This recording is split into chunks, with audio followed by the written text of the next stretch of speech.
There's been a bit of news going around with the players having a press conference for the first time at the US Open. They do that pre-week, I guess, the fan week press conferences. And we're going to have a listen to what Coco Gauff had to say about the new coach that she's gotten on and what is going on with her coaching situation going into the final slam of the year. So this is what Gauff had to say when talking about changing coaches before the slam. She said, yeah, it was like a very sudden decision. Gavin became available. I just felt this was the best decision for my game, at least, and I had to go with what I was feeling.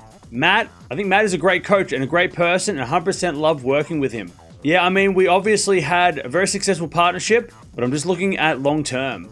I know Gavin has had some experience with this before, so hoping I can just take on his knowledge and see what can happen. So the knowledge that Gavin Macmillan has is he actually worked with Sabalenka to get her serve working because, of course, Coco Gauff's serve over the last couple of months has been really shaky and a lot of double faults. And Sabalenka before 2023, also a lot of double faults. And this is the guy that helped Sabalenka. So we'll see what happens with Gauff and if it makes any difference. So there it is. Big news for Gauff, of course. Matt Daly was her other coach and she won the French Open with him. But since the French Open, her serving has gone downwards and she is trying to figure out why that is. And bringing on the person who fixed Sabalenka's serve, and of course, we know what Sabalenka has done post-2023, pre-2023. She was sort of the double fault queen, and she said that herself.